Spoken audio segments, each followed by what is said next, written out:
నమస్కారం. ఈ రాష్ట్రంలో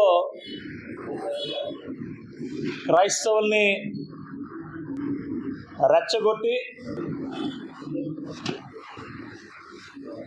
మత ఘర్షణలకి ప్రేరేపిస్తూ శాంతి భద్రతల్ని విఘాతం కలిగించడానికి వైఎస్ఆర్సీపీ పార్టీ కుట్ర పన్నుతుంది. దీనికి ప్రజలందరూ కూడా గమనించాల్సిన పరిస్థితి ఉంది. ఇందులో ముఖ్యంగా వాస్తవాలు చెప్పాలంటే దళిత క్రైస్తవులు విషయం మీద సుప్రీంకోర్టు దగ్గర నుంచి వచ్చిన కొంత సుప్రీంకోర్టు ఏదైతే డైరెక్షన్స్ ఇచ్చిందో ఇది జరుగుతున్న సమయంలో, అలాగే రఘురామ కృష్ణరాజు గారు ఉండి నియోజకవర్గంలో ఏదైతే టెంపుల్ గురించి మీరు చూసే ఉంటారో, అది కూడా పెద్ద ఇష్యూ కింద క్రియేట్ చేసి ఎక్కడికక్కడ రెచ్చగొట్టే ధోరణిలో పూర్తిగా కుట్రలు పన్నుతున్నారు. ఇది పూర్తిగా మనం ఒకసారి ఆలోచించుకుంటే ఎంత దారుణం అంటే, కొంతమంది యూట్యూబర్లు, పెయిడ్ యూట్యూబర్లు ఎవరైతే జోసెఫ్, కృష్ణ రావణ్ అనేవాడు పెయిడ్ యూట్యూబర్లు, అలాగే పక్క రాష్ట్రానికి చెందిన పెయిడ్ ఆర్టిస్ట్ ప్రకాష్ రాజు, వీళ్ళందరూ కూడా మీ అందరికీ అర్థమవే ఉంటుంది. వీళ్ళందరికీ ఏంటి సంబంధం? ఇతను క్రిస్టియనే, అతను క్రిస్టియనే. సనాతన ధర్మం మీద ఇష్టానుసారంగా మాట్లాడి, టెంపుల్స్ మీద ఇష్టానుసారంగా మాట్లాడి, దేవుళ్ళ మీద ఇష్టానుసారంగా మాట్లాడి, అసలు ఏం పని వీళ్ళకని అడుగుతూ ఉన్నాను. ఏం పని? రాజ్యాంగం చెప్పిందా మతాల మీద, దేవుళ్ళ మీద తిట్టమని? దారుణాతి దారుణంగా ఎందుకు తిడుతూ ఉన్నారు వీళ్ళు? ఏం పని? అంత పర్సనల్ పని ఏంటో ఏమొచ్చింది వీళ్ళకి? అంత కష్టం ఏమొచ్చింది? అంత పర్సనల్ ఇష్యూ ఏమొచ్చింది వీళ్ళకి? ఇది కుట్ర కాకపోతే ఇంకేంటని నేను అడుగుతా ఉన్నాను. వీళ్ళందరికీ ఎక్కడి నుంచి పేమెంట్లు వస్తున్నాయి? ఏలూరులో దళిత క్రిస్టియన్ శంకారావు అని పెట్టి జాడాశ్రవను మీరు ఆ రోజు చూసే ఉంటారు. ప్రముఖంగా ఎవరైతే మాట్లాడారో అందరూ కూడా పవన్ కళ్యాణ్ గారి మీద మాట్లాడటం మొదలుపెట్టారు. దళిత క్రిస్టియన్లని మాట్లాడినప్పుడు వాళ్ళ బాగోగుల గురించి కానీ, వాళ్ళకి ఏమైనా ఉన్న కష్టాల గురించి కానీ, వాళ్ళ గురించి మాట్లాడాలి. కానీ ఊరికే పవన్ కళ్యాణ్ గారి మీద మాట్లాడి, పవన్ కళ్యాణ్ గారి మీద దారుణాతి దారుణంగా మాట్లాడాల్సిన అవసరం ఏమొచ్చిందని అడుగుతున్నా. కేవలం పవన్ కళ్యాణ్ గారి టార్గెట్ మీద పెట్టుకొని చేసిన పరిస్థితులు ఇవన్నీ. దేనికి? ఇది కుట్ర కాకపోతే దేనికి? ఎందుకు పవన్ కళ్యాణ్ గారు అంటే సనాతన ధర్మం కోసం మాట్లాడతారు, దేశం కోసం మాట్లాడతారు, దేశం కోసం పనిచేస్తూ ఉంటారు. ఇతన్ని పూర్తిగా ఎదుర్కోవాలంటే దేనికి? వాళ్ళకి ఆయన ఏదైతే సనాతన ధర్మం పట్టుకున్నారో, ఏదైతే దేశభక్తి కోసం పట్టుకున్నారో, వాటికి వ్యతిరేకంగా ఏదైనా కుట్ర జరిగితేనే కదా పవన్ కళ్యాణ్ గారు అంటే ఇష్టం లేనిది. ఇది క్లియర్గా అర్థమైపోతుంది కదా. ఇదే ఎవరైతే రావణ్, కృష్ణ రావణ్, జోసెఫ్ అయితే ఆయన పేరు, అతగాడు నేను నాకు దేశం అంటే ఇస్తుంది, దేశం అంటే ఇస్తుంది, లేకపోతే నువ్వు ఎందుకున్నావు ఇక్కడ? నువ్వు రాముడి గురించి మాట్లాడుతావు, ఏదేదో మాట్లాడుతుంటావు. ప్రకాష్ రాజ్ ఏదేదో మాట్లాడుతుంటాడు. అరే నేను అడుగుతున్నాను, నువ్వు అన్ని మాట్లాడతావు కదా, అసలు నీకు సనాతన ధర్మం తెలీదు, నీకు అసలు దేవుడి గురించి తెలుసా? హిందూ దేవుడి గురించి కానీ, సనాతన ధర్మాల గురించి కానీ మీరు చదువుకోవాలి, మీరు నేర్చుకోవాలి అని అంటే అందులో సాంప్రదాయాలు ఇవన్నీ తెలుసుకోవాలంటే మీ జీవితం కాదు, కొన్ని తరాలకు సరిపోవు.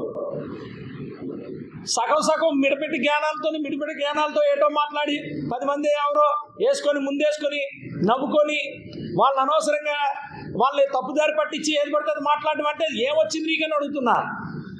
You're only an artist, paid artist. ఈ కుట్ర 100% బయట నుంచి ఎవరో కుట్ర పన్నుతున్నారు.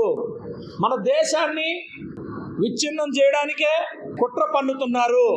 ఆ కుట్రలో భాగస్వాములే ఈ సోకాల్డ్ ప్రశ్నారావణ్ కానీ, ఈ సోకాల్డ్ ప్రకాష్ రాజ్ కానీ, ఈ సోకాల్డ్ ఈ జడా శ్రవణ్ కానీ.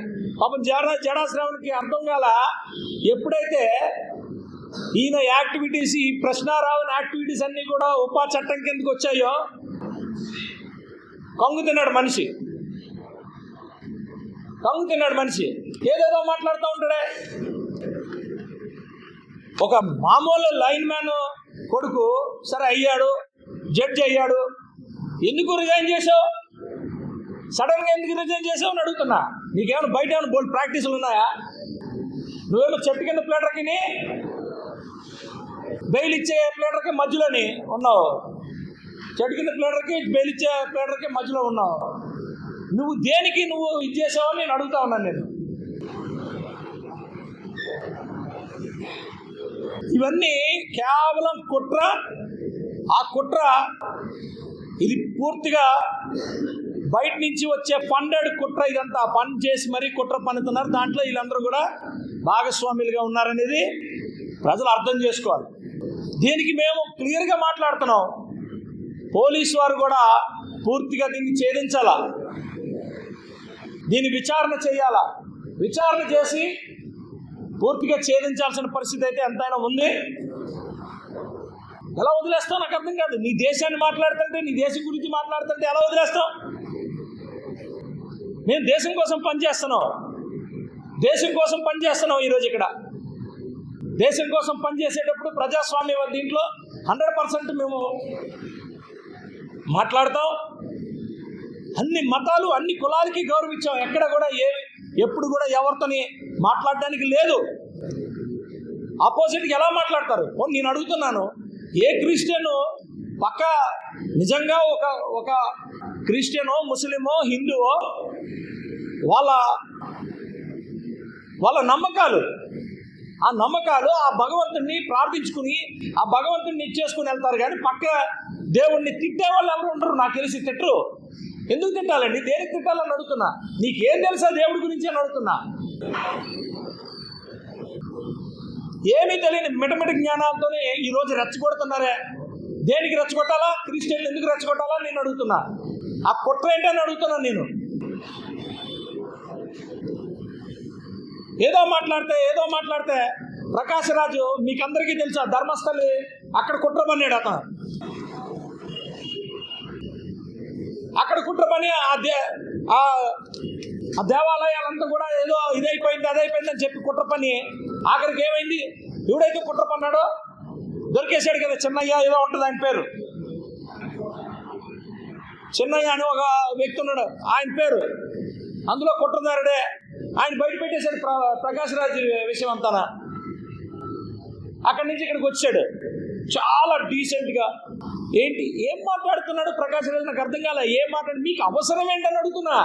పని కట్టుకుని హిందూ మతం మీద పని కట్టుకొని, పవన్ కళ్యాణ్ గారి మీద పని కట్టుకొని ఏం పని అని అడుగుతున్నా.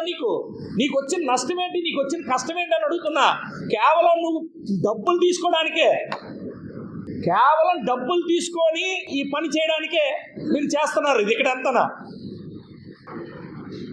వదిలే ప్రసక్తి లేదు. చట్టం ముందు ప్రతి ఒక్కరిని కూడా నించోబెడతాం. మేము ఇదే కోరుతున్నాం. పోలీస్ డిపార్ట్మెంట్ కూడా మేము కోరుకుంటుంది ఏంటంటే, పూర్తిగా విచారణ చేయాలి. ఈ కోణంలో, ఈ కుట్ర కోణంలో విచారణ చేయాలి. అలజడులు సృష్టిస్తున్న వ్యక్తులు, దాంట్లో పాత్రదారులు, సూత్రధారులు డెఫినెట్గా తాడేపల్లి ఉంది. తాడేపల్లి దగ్గర నుంచి ఏదైతే బయట నుంచి, బయట దేశాల నుంచి, తాడేపల్లి నుంచి వీళ్ళకి ఈ కనెక్షన్ అంతా కూడా బయట పెట్టాలా, అందులో డౌటే లేదు. అన్స్టేబుల్ చేయడానికి కోసమే ఈ గవర్నమెంట్ని కానీ, ఈ రాష్ట్రాన్ని కానీ, ఈ దేశాన్ని కానీ విచ్ఛిన్నం చేయడానికి కుట్రలు ఎవరు పన్నుతున్నారు? వీళ్ళంటే ఏదో మాట్లాడుతూ ఉంటారు, ఏం మాట్లాడతారో పెద్ద తెలీదు, ఈయనకే పెద్ద తెలిసినట్టు మాట్లాడతారు. శ్రవణం కానీ లేకపోతే సోకాళ్ళు వీళ్ళందరూ ఏదో మేధావుల్లా మాట్లాడుతుంటారు. వీఆర్ లా మేకర్స్, చట్టాలు తయారు చేసేవాళ్ళం మేము. ఆయన చెప్తాడు మొన్న నిన్న ఇప్పుడు 2029 వచ్చేసరికి కొత్త ప్రభుత్వం రాగానే చట్టం మారిపోతుంది. మీకు ఈ చట్టం ఎలా మారిపోతుంది? చట్టం ఎలా మారిపోతుంది? దాంట్లో స్ట్రెంగ్త్ ఉండకుండా చట్టం మారదండి. అది కూడా తెలియకుండా నువ్వు లాయర్ ఎలాగైపోయావు? మీ బార్ కౌన్సిల్లో ప్రాక్టీస్ చేయని లాయర్ల లిస్టులో శ్రవణ్ పేరు ఉంది కాదా? కాదా? ఈరోజు బయటకు వచ్చి మాట్లాడితే సుగాలి ప్రీతి వాళ్ళ తల్లి కేసు ఒప్పుకొని నువ్వు మోసం చేయలేదా? ఏం మాట్లాడతారు? ఏది పడితే అది మాట్లాడతారు. ఒక ప్రొఫెషన్ అంటే ఏదో అదే పెద్ద ప్రొఫెషన్. ప్రపంచంలో ఆయన ఒక్కడే లాయర్ ఉన్నట్టు, ఆయన ఒక్కడే ఉన్నట్టు ఎందుకు సస్పెండ్ చేస్తావు? ఎందుకు రిజైన్ చేసావు? సడన్గా ఎందుకు రిజైన్ చేసావు? అవినీతి ఆరోపణలో అవినీతి బయటపడుతుందని రిజైన్ చేసావు అనేది వెనుకడి ఉంది. 25 కోట్లు జగన్కి వ్యతిరేకంగా నేను ఖర్చు పెట్టానని మాట్లాడుతున్నావే, నీకు 25 కోట్లు ఎలాగొచ్చేసాయి? నన్ను అడుగుతున్నాను. నీకు ప్రాక్టీసే లేదు, 25 కోట్లు ఎలాగొచ్చేసాయి? ఎక్కడి నుంచి వచ్చేసాయి? ఓ సాధారణమైన లైన్ మ్యాన్ కొడుకువి, ఎక్కువ కాలం నువ్వు జడ్జిగా కూడా చేయలేదు, నీకు 25 కోట్లు జగన్కి ఆపోజిట్గా ఖర్చు పట్టే 25 కోట్లు ఎక్కడి నుంచి వచ్చాయంటే ఓ ఇక్కడ తోక తెగిన కోతులేగా మాట్లాడతావే. ఇవన్నీ కుట్రలే, ఇవన్నీ కుట్రలే. ఇవన్నీ కూడా కుట్ర కోణంలోనే తీసుకురావాల్సిన పరిస్థితి ఉంది. ఎవరు కూడా నిజమైన క్రైస్తవుడు కానీ, నిజమైన హిందువు కానీ, ఎవరు కూడా నిజమైన ముస్లిం కానీ పక్క దేవుణ్ణి తిట్టే పరిస్థితి ఎప్పుడు ఉండదు.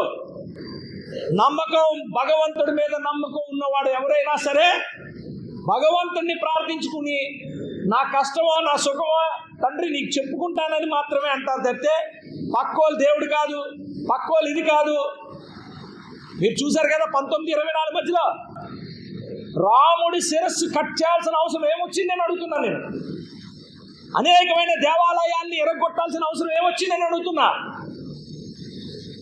అన్ని కుట్రలు కాదా? అసలు పనేంటంటున్నా, దేవుడు ఈ నువ్వు ఏదైనా సరే ప్రతి గ్రామంలో, ప్రతి నియోజకవర్గంలో, ప్రతి జిల్లాలో కనీసం 2-3 శివాలయాలు కానీ, రామాలయాలు కానీ ఏదైనా సరే 13వ శతాబ్దం 6వ శతాబ్దం నా కాన్స్టిట్యున్సీకి రండి. నా కాన్స్టిట్యున్సీలో 6వ శతాబ్దం. సో కాళ్ళు మీ తాతలు ముత్తాతలు ఇవుడు పుట్టక ముందు మీకు చరిత్ర లేని టైంలో నుంచి ఆ భగవంతుడు ఉంటే ఈరోజు మీరు వాటిలందరూ నిరగొడుతున్నానంటే కారణం ఏంటి? కుట్ర కాకపోతే వాటి మీద దాడి మీరు చేయాల్సిన అవసరం ఏమొచ్చిందని అడుగుతున్నా. మా అంటే మీ అందరికీ ఎంతవరకు ఉంటుంది? మీకు మీ పుట్టుపర్వతలు ఎంతవరకు ఉంటుంది? ఒక 2 తరాలు 3 తరాలు ఉంటుంది అంతే. నా దగ్గర 4-5 శివాలయాలు కనీసం 10వ శతాబ్దం 6వ శతాబ్దం దగ్గర నుంచి ఉన్నాయి నా ఒక్క కాన్స్టిట్యున్సీలోనే. కనుక్కోండి కావాలంటే. మీరు వచ్చి ఈరోజు వచ్చి రామాలయాలు ఎరగొడతాం, అయ్యరగొడతాం, ఈ దేవుడు కాదు. అదే నువ్వెవడవయ్యా చెప్పడానికి రాముడు దేవుడు కాదని? నువ్వెవడవు పెద్ద, నువ్వు మేధావా? కేవలం రెచ్చగొట్టడానికి డబ్బులు తీసుకొని మాట్లాడే మాటలు ఇవన్నీ. డెఫినెట్గా ఈ కుట్రని ఛేదించాలని చెప్పి మేము పోలీసు వారికి సూచిస్తున్నాం. ఎట్టి పరిస్థితుల్లో సూచిస్తాం. మీరు ఏది పడితే అది మాట్లాడితే, ఏది పడితే అది చేసి ఈ రాష్ట్రాన్ని, ఈ దేశాన్ని విచ్ఛిన్నం చేద్దామనుకొని మీరు ఎవరి దగ్గర పడితే వాళ్ళ దగ్గర డబ్బులు తీసుకొని మీరు ఇష్టానుసారంగా ఇక్కడ మాట్లాడితే మేము మాట్లాడతాం. మీ మీద మీకు వ్యతిరేకంగా వెళ్తాం. డెఫినెట్గా లీగల్గా మీ మీద చర్యలు తీసుకుంటాం. అది ఉపా చట్టమా ఇంకో చట్టమా, చట్టాలు ఉన్నాయి ఆల్రెడీ. మీ శ్రవణ్ గారు చెప్పినట్టు కొత్తగా ఏదో కొత్త చట్టాలు చేయాల్సిన పని లేదు. ఏదో మాట్లాడతారు, మీ ఇష్టమా? మీకు ఎలా పడితే అలా మాట్లాడేస్తారా? ఏది పడుతుంది మాట్లాడేస్తారా? డెఫినెట్గా అవసరమైతే చట్టాన్ని ఇంకా పదును పెడతాం. డెఫినెట్గా ప్రశాంతంగా ఉండే భారతదేశంలో మీరు కావాలని రెచ్చగొట్టే పరిస్థితులు ఇవన్నీ. రెచ్చగొట్టి ఊరికే ఏ పనే లేదా, పని పాట లేదా? నేను అడుగుతా ఉన్నాను, ఎంతసేపు కులాల మతాలు ప్రతి మీ దగ్గర కూడా జరిగిన అన్ని కూడా కులాల మతాలు మేము లింక్ పెట్టచ్చు, మేము కూడా లింక్ పెట్టచ్చు. ఎప్పుడు చేయలేదా? మేము ఆరోపణ చేసామంటే ఏదన్నా మేముగో ఇది తప్పు జరిగిందంటే అది తప్పు జరిగింది అని చెప్తాం తప్పితే దాన్ని కులాలకు ఆపాదించి మతాలకు ఆపాదించి దారుణాలు సృష్టించే పరిస్థితి ఎప్పుడు కూడా మేము చేయలే. దయచేసి మానుకోండి. ఈ కుట్రలు మానుకోకపోతే డెఫినెట్గా మేము బయట పెడతాం. ప్రతి ఒక్కటి ప్రజలకి తెలియాలి కాబట్టి వచ్చి చెప్తా ఉన్నాం ప్రతిసారి. అంతేగాని వీళ్ళేదో సూపర్ ఇదేని కాదు. ప్రకాష్ రాజు ఏంటి? ప్రకాష్ రాజు పెద్ద ఇది ఏంటి? ప్రకాష్ రాజు కన్నా బ్రహ్మాండమైన ఆర్టిస్టులు ఉన్నారు. వాళ్ళందరూ వాళ్ళ వృత్తి ధర్మానికి ఇది చేసుకున్నారు. ఆ వృత్తిని పట్టుకొని అనవసరంగా ఆ అడ్వాంటేజ్ తీసుకొని అనవసరంగా ఏదో పెద్ద మేధావిలాగా ఇక్కడ మాట్లాడాల్సిన పని లేదు. అద్భుతమైన ఆర్టిస్టులు ఉన్నారు. డెఫినెట్గా ఒకటే చెప్తున్నాం, ఈ దేశం కోసం ఏదైనా వ్యతిరేకంగా మీరు తప్పులు చేస్తే ఊరుకునే ప్రసక్తే లేదు. సనాతన ధర్మం కానీ ఏ మతాల మీద కానీ మీరు కుట్ర పనితే మేము ఊరుకునే ప్రసక్తే లేదు. రాజ్యాంగపరంగా చట్టపరంగా మీ మీద అన్ని చర్యలు తీసుకునే పరిస్థితి ఉంటుంది. కాసుకోండి. జై హింద్.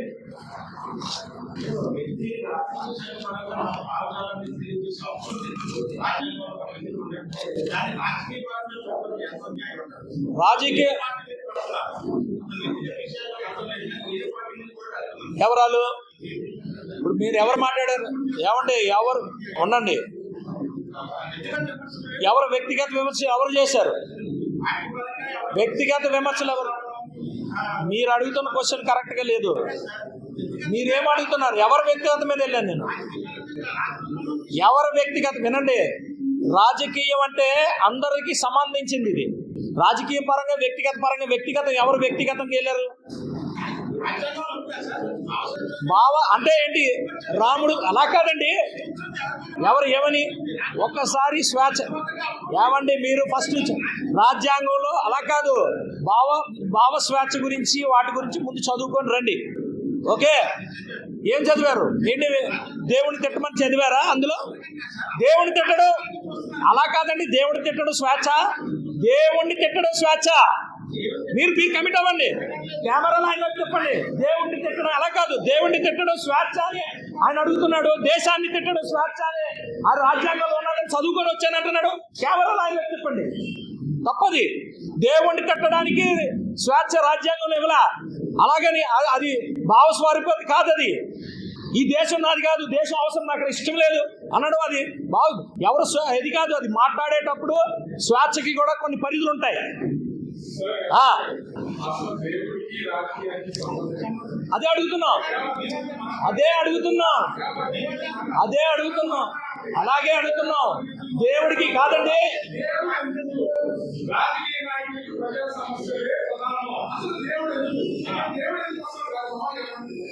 అదే అడుగుతున్నాం. దేవుడు ఎందుకు వస్తున్నాడు అని అడుగుతున్నాం.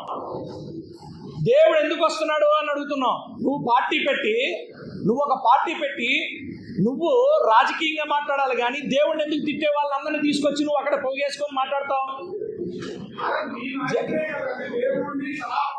సనాతన ధర్మం ఎవరు? మీరు కరెక్ట్ ఉండండి. మా నాయకుడు ఎప్పుడు కూడా ఏం మాట్లాడాడు? అందరికీ గౌరవం ఇవ్వండి, అందరికీ రెస్పెక్ట్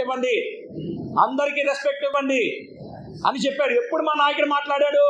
మీరు మర్చిపోతున్నారు. 1924 మధ్యలో దేవుడి మీద అనేకమైన అఘాత్యాలు జరిగిన తర్వాత మాట్లాడాడు.